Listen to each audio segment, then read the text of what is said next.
was thinking about buying a speed rope the other day, and for those who don't know, it's just a skipping rope on steroids, and whilst they're not technologically advanced or very complicated, some of them are really expensive. I thought, I'm not buying that while I've got a perfectly good lathe lying around in my garage, so surely I can make one myself. So it got me thinking about what are the features of a good speed rope. Well, firstly, lightweight. The difficulty settings on skipping are already maxed out, let's not add to it. Robustness, because I'm going to drop it, I'm going to smash it, I'm going to kick it, it would be great if it didn't fall apart. It needs to be non-slip because it'd be great if I didn't lodge it into the person next to me's brain whilst I was skipping. That would be really useful. And low friction because I'm lazy and I don't want to do more work than I have to. So I fired up SolidWorks and this is what I came up with. It's pretty simple, only 3 components I've got to make. The main body is made out of aluminium and has knurling on the outside, so that takes care of the lightweight, robust and non-slip. We have a push-fit bearing, plain bearing made out of acetal or Delrin, so this is really low friction. That'll mean the spinny parts spin pretty well. And then you've got a clamp shaft at the end. This is the bit that spins, and that also holds onto and retains the skipping rope. That uses just a simple M8 grub screw just to press down onto it and retain it in place. And the final piece of the puzzle is an M5 shoulder bolt on the inside, which screws directly into the back of the clamp shaft. This allows the entire mechanism to rotate freely whilst being retained so it doesn't fly off and brain someone. The shoulder bolt is important because it will secure up to that shoulder and give us a little bit of axial play to making sure it doesn't all bind up. This view also gives you a really good idea of how much material we're going to remove from the handle to keep it light. And with that, the design's done. So let's go boot the lathe up and go and make it.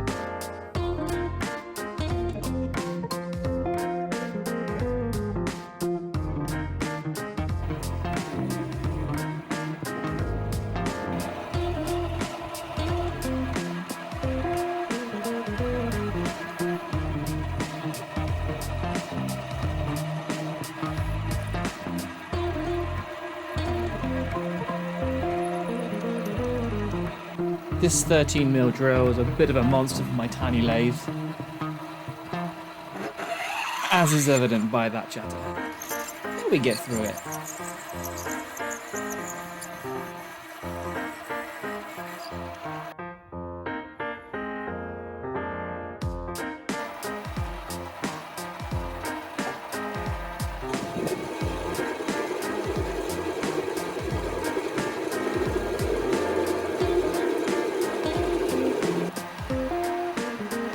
A bit of a problem with chip control on this aluminium. It's mainly due to the fact that with the depth of cut and feed rate options available to me on my little lathe, I'd have to put it up to around about 2,500 RPM to get the right setting. And at that point the lathe would just walk itself out of my garage, so didn't do that. The finishing cuts came out really quite nice then.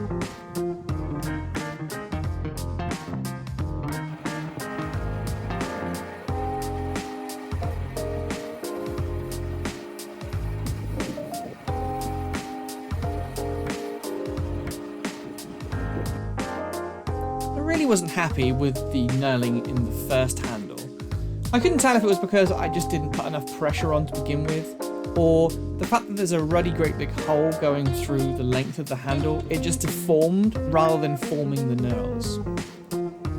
Of course, knurling is a black magic, so it could just be that my sacrifice to the Dark Lords went unheeded on this occasion.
I used a little bit of an aluminium can just to stop the part from getting marred up by the chuck. Props to you if you can figure out what beer I drink.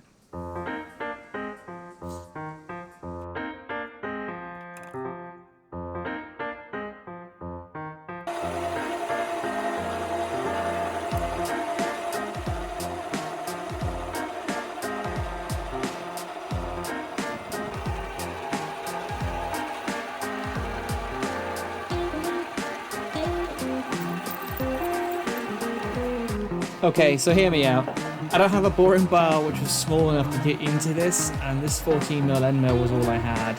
It really isn't the best, this is evident, and it didn't leave a good dimensional tolerance either, but I have to deal with it.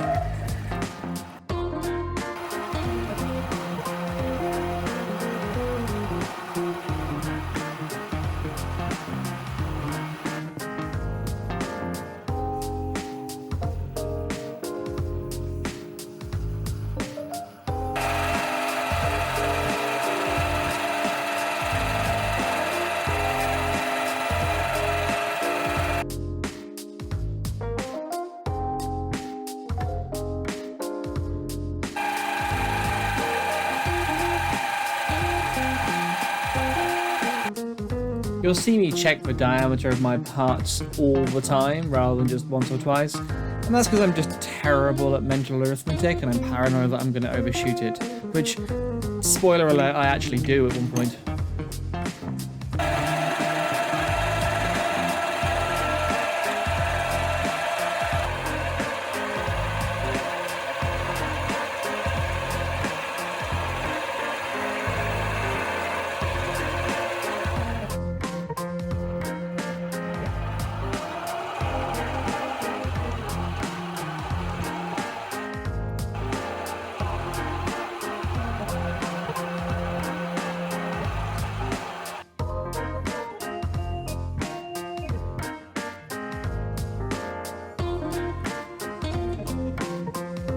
This is just an M5 tap.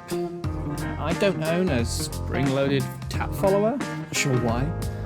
So I just use that Jacob's chuck there just to nestle it in, get it going for the first few threads. And after that, it's pretty plain sailing.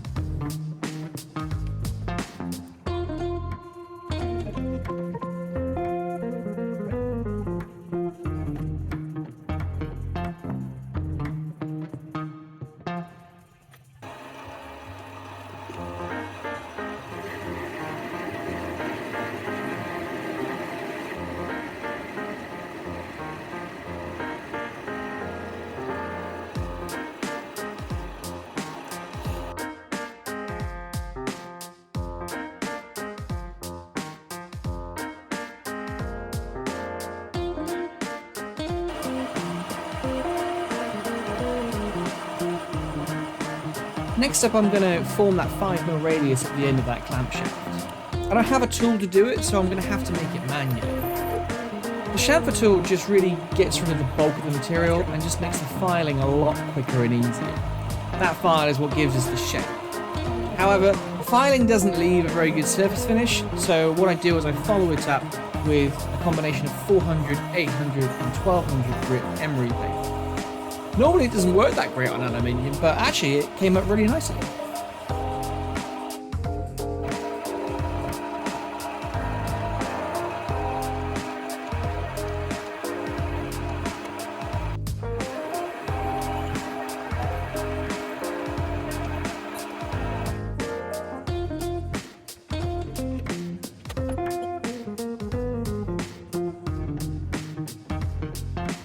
So we're using an 8mm tap, same setup as last time, although for whatever reason this tiny hole takes forever to tap.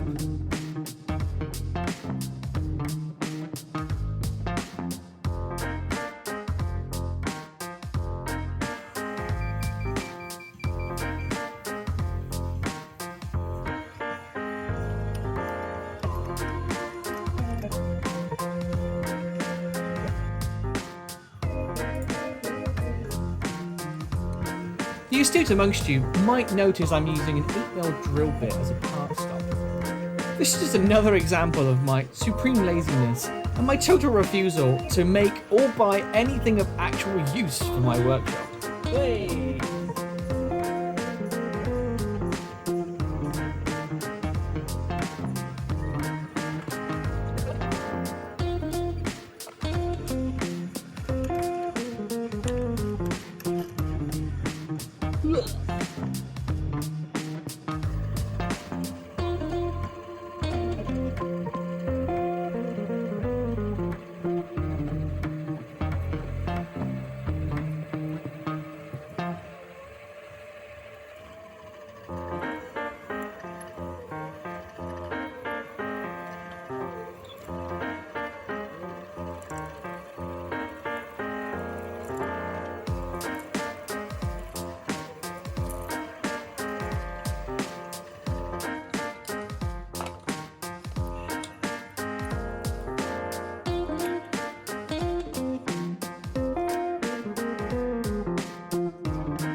Machining Delrin like this is just an absolute joy. It's so nice.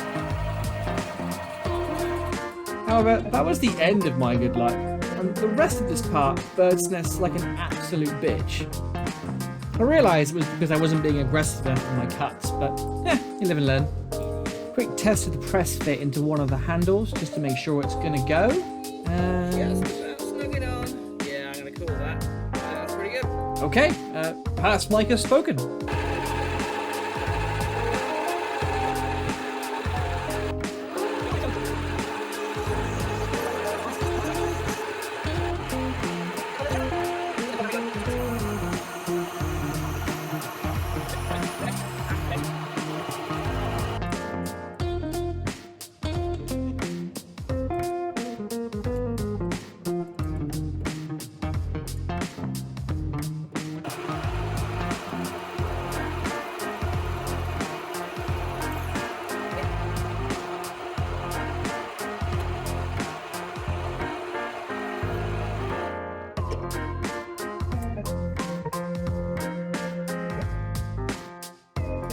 And with that, we're all done. Let's see what we got.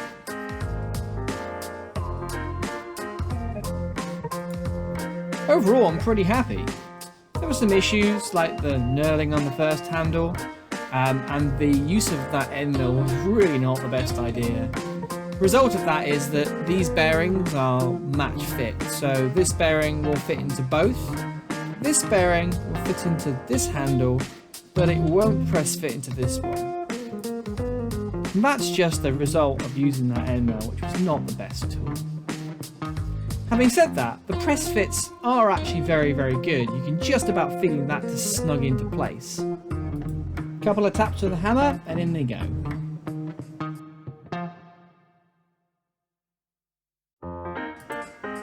Quick test fit of the clamp shafts then, and yeah, these fit really, really nicely. The tolerance isn't quite tight, it's about 0.25 of a millimeter, but that gives a really nice gliding fit. The length of it then just makes sure that it doesn't bind up. Delrin has a property where it tends to sort of wear in, so the more you use it, the better and lower friction it kind of tends to be, which is quite good. So, let's put these things together. Before you say anything, that Allen key is not being used to torque it up, just to check that it has been fully threaded all the way up to that shoulder.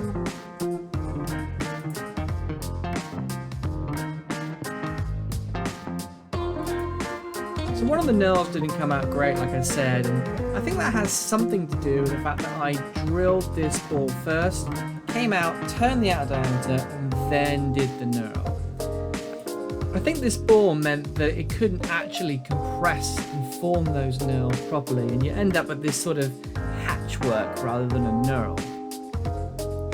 The other part, however, I turned the outer diameter first and did the knurl, and then I did the bore on the inside, and you can see the knurl is so much nicer, it's so better formed, and it feels really good.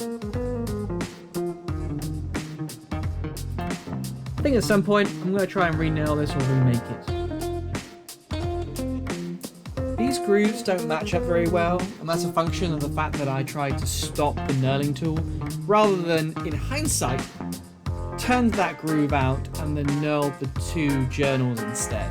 But it's only a slight mismatch and I can probably live with it. The clamp shaft came out really nicely, like silk.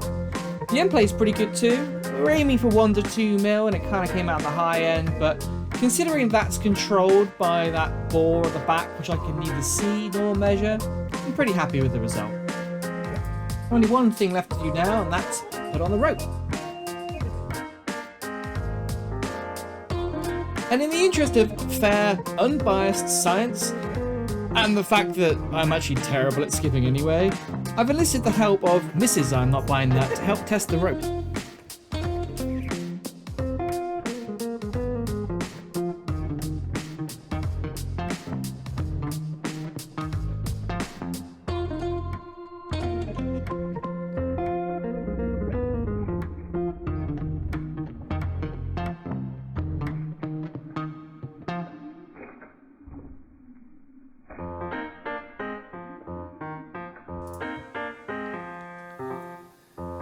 This project was a lot of fun, and I'm really thankful for you coming along the ride with me. If you have enjoyed it, please do like and subscribe, and let me know what I shouldn't buy next. Hope to see you soon. Cheers.